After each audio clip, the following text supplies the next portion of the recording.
शिव कैलाशों के वासी, ये बात कहीं ना कहीं चरितार्थ होती हुई दिख रही है। क्योंकि केदारनाथ में जब हम आए थे बिल्कुल बर्फबारी का मौसम नहीं था और 2 दिन की हैवी रेनफॉल और स्नोफॉल के बाद यहाँ पे पूरा नज़ारा बर्फ़ में कन्वर्ट हो गया है और ये अपने आप में कैलाश बन गया है। तो कहते हैं कि जहाँ शिव रहते हैं वहाँ पे तो बर्फ़ का निवास होता ही है। आज 1 जून है और हम निकलने की कोशिश कर रहे थे, पर बाबा का बुलावा था कि 1 दिन और यहाँ रहना है और इसलिए हम यहाँ रुके हैं। अभी आपको पूरा केदार के हम दर्शन कराते हैं, बने रहिए हमारे साथ। इस समय हम केदारनाथ के ठीक पीछे एक भीमशिला है, भीमशिला के पास है। भीमशिला तो कहा जाता है कि जो 16-17 जून 2013 में आपदा आई थी उस समय मैं यहीं था और कहीं ना कहीं मैंने भी वो जल त्रासदी को देखा है अपनी आंखों से। लोग हाहाकार कर रहे थे। यहाँ पे पीडब्ल्यूडी के गेस्ट हाउस हुआ करते थे, यहाँ पे बिल्डिंगें हुआ करती थी। अचानक से एक बड़ा पत्थर आता है और ठीक मंदिर को कवर कर लेता है और वहाँ से नदी 2 भागों में बढ़ती है और इस भीमशिला के ठीक पीछे से एक नाग की आकृति बनते हुए पानी ऊपर जाता है और लगता है कि साक्षात शेषनाग जो है इस मंदिर की रक्षा कर रहे हैं। और उस समय इतना मंजर इतना खतरनाक था कि लोग इतने भय में थे कि वो कहते थे कि मंदिर का बचना मुश्किल है। नदी को 2 भागों में इस शिला ने बांटा और पूरे मंदिर को कवर किया और प्रत्यक्षदर्शियों ने देखा है, यहाँ तक कि हमने भी देखा है कि एक पानी का ऐसा बना जैसे शेषनाग ने पूरे मंदिर को ढक लिया और पूरा केदारपुरी तहस नहस हो गया। सिर्फ मंदिर को लेस मास की खरोच नहीं आई और भगवान का इतना बड़ा वो था कि इस मंदिर में थोड़ा सा भी नुकसान नहीं हुआ और लोग जो है यहाँ पे सेफ रहे। तो ये भीमशिला है, इस भीमशिला के आप दर्शन कीजिए। आदि गुरु शंकराचार्य का जन्म 8वीं शताब्दी में केरल राज्य में कालड़ी में हुआ था। उनके द्वारा हिंदू धर्म का पुनः उत्थान किया गया एवं संपूर्ण भारतवर्ष की पैदल यात्रा की गई। आदि गुरु शंकराचार्य ने भारत की चारों दिशाओं में 4 धामों की स्थापना की थी। संपूर्ण भारतवर्ष की यात्रा व 4 धाम की स्थापना करने के पश्चात अंतिम समय में आदि गुरु शंकराचार्य केदारनाथ आ गए थे और वहां उन्होंने केदारनाथ मंदिर का पुनर्निर्माण कराया और मंदिर के ठीक पीछे 32 वर्ष की आयु में समाधि ले। आज हम आदि गुरु शंकराचार्य की समाधि के ही दर्शन करते हैं। आदि गुरु शंकराचार्य ने अल्पायु में अपने शरीरों का त्याग कर मोक्ष प्राप्त कर लिया था। उन्हें अंतिम बार शिष्यों के साथ केदारनाथ के आसपास घूमते हुए और मंदिर के पीछे ध्यान लगाते हुए देखा गया था। उसके बाद उन्हें कहीं नहीं देखा गया था। आदि गुरु शंकराचार्य ने मंदिर के पीछे 20 मीटर की दूरी पर अपने प्राण त्याग दिए व भूमि में समाहित हो गए थे। इसके बाद भक्तों के द्वारा उस स्थल पर आदि गुरु शंकराचार्य की समर्पित समाधि स्थल का निर्माण कराया गया।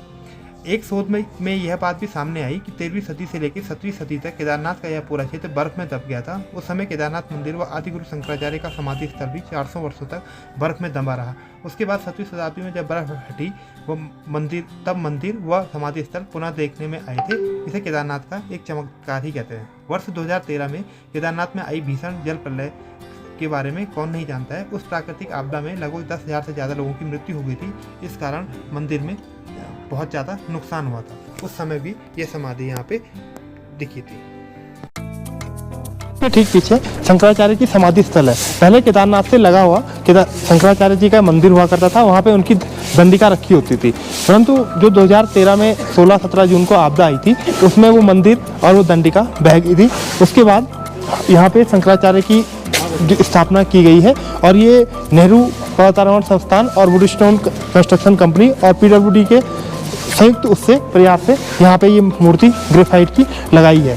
बहुत ही भारी मूर्ति है, बहुत ही मशक्कत के बाद चिनूक से ये मूर्ति यहाँ आई है और यहाँ पे इसको स्थापित किया। कहा जाता है कि जो पहाड़ों में मठों की स्थापना की है, मंदिरों की स्थापना की है, ये शंकराचार्य जी ने की थी। ये केरल के कालड़ा गाँव में पैदा हुए थे और बहुत छोटी उम्र में इन्होंने यहाँ पे उसकी स्थापना कर दी थी। केदारनाथ मंदिर से आधा किलोमीटर की दूरी पर प्रसिद्ध भैरवनाथ जी का मंदिर है। केदारनाथ जाने वाले अधिकांश श्रद्धालु भैरवनाथ के दर्शनों को भी जाते हैं। केदारनाथ भगवान की पूजा अर्चना से पहले भगवान भैरवनाथ की पूजा का विधान है। भगवान केदारनाथ के शीतकालीन गद्दी स्थल ओंकारेश्वर मंदिर उखीमठ से जब बाबा केदार की पंचमुखी चल विग्रह उत्सव डोली केदारनाथ धाम के लिए रवाना होती है तो उससे एक दिन पूर्व भगवान भैरवनाथ की पूजा की अर्चना की जाती है। भगवान केदारनाथ की डोली के केदारनाथ धाम पहुंचने के बाद मंदिर के जो कपाट खोले जाते हैं, लेकिन केदारनाथ की आरती और भोग तब लगता है तब तक नहीं लगता जब तक कि भैरवनाथ के कपाट न खुले जाएं। भैरवनाथ भगवान के कपाट सिर्फ मंगलवार या शनिवार को ही खुले जाते हैं। केदारनाथ के मुख्य पुजारी की ओर से भैरवनाथ की पूजा और अर्चना की जाती है। जब भैरवनाथ भगवान के कपाट खोले जाते हैं, उसके बाद ही भगवान केदारनाथ की आरती, श्रृंगार और भोग लगता है। इसके अलावा केदारनाथ धाम के कपाट बंद करने से पहले भी भगवान भैरवनाथ के कपाट जो है वो बंद कर दिए जाते हैं। केदारनाथ के क्षेत्र रक्षक भैरवनाथ का कोई मंदिर नहीं है। यहाँ पर खुले आसमान में भगवान की मूर्तियाँ और शिला स्थापित की गई है। इस समय हम केदारनाथ से लगभग आधा किलोमीटर की डिस्टेंस पे मुकुंद भैरव के पास जा रहे हैं। कहा जाता है कि केदारनाथ के रक्षक भैरवनाथ जी हैं और जब केदारनाथ में कपाट बंद हो जाते हैं उस समय भी भैरवनाथ जी यहाँ पे रहते हैं और धाम की रक्षा करते हैं। रास्ता बहुत स्लिपरी है, आप देख रहे हैं किस तरह से स्लिपरी रास्ता है पूरा, और खतरनाक बर्फ़ यहाँ पे पड़ी है और जो पानी था वो भी बर्फ़ में तब्दील हो गया। तो हम जा रहे हैं भैरवनाथ, मिलते हैं वहाँ पे। चलो। अगर जहाँ पे केदारनाथ भगवान है, जहाँ पे शिव है, वहाँ पे भैरवनाथ ना हो ये संभव नहीं है। हम इस समय केदारनाथ से आधा किलोमीटर ऊपर मुकुंद भैरव जी के पास आए हैं। यहाँ पे श्री अरविंद शुक्ला जी हैं, उन पे भैरवनाथ जी अवतरित होते हैं और उनसे हमने कई बार यहाँ के बारे में मान्यताएं सुनी हैं कि ये मुकुंद भैरव पूरी केदार घाटी के, पूरे केदारनाथ के रक्षक हैं। कहते हैं आपदा में भी इन्होंने ही पूरा मंदिर बचाया था, यहाँ के लोगों को बचाया था और जितना कम से कम हो सके उतना कम से कम नुकसान हुआ था। भैरवनाथ जी के मंदिर में कोई नुकसान नहीं हुआ था, केदारनाथ के मंदिर में कोई नुकसान नहीं हुआ था। सिर्फ नुकसान वहाँ हुआ जहाँ की जो कृत्रिम वस्तुएं थी उनको नुकसान हुआ था, परंतु जो स्पिरिचुअल चीज़ें थी उन्हें कोई नुकसान नहीं हुआ। तो आप यहाँ पे जरूर आएँ, इसके दर्शन जरूर करें। केदारनाथ से जब आप भैरवनाथ जाते हैं तो वहाँ पे आपको हंस कुंड मिलता है। कि यहाँ पे ये हंस कुंड है, पहले ये पौराणिक काल में बहुत अच्छा पांडवों के द्वारा स्थापित किया गया था। इसकी धार्मिक महत्ता थी।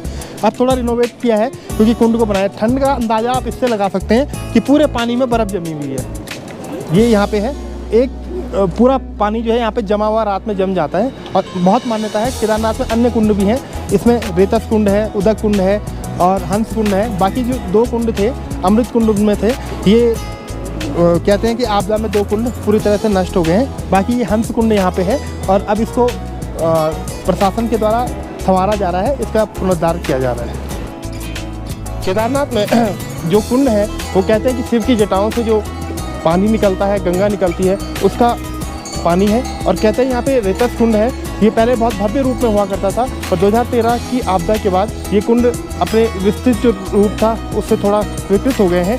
पर ये रेतस कुंड है, इसकी एक खासियत है, यहाँ पे जब आप ओम नमः शिवाय बम बम बोलते हैं तो बबल्स निकलते हैं पानी से नीचे से, जो साबित करते हैं कि यहाँ शिव है। आइए हम आपको दिखाते हैं। ओम नमः शिवाय, ओम नमः शिवाय, हर हर महादेव। केदारनाथ में बहुत सारे कुंड हैं, ये पौराणिक और दिव्य कुंड हैं। इसी में एक अमृत कुंड है।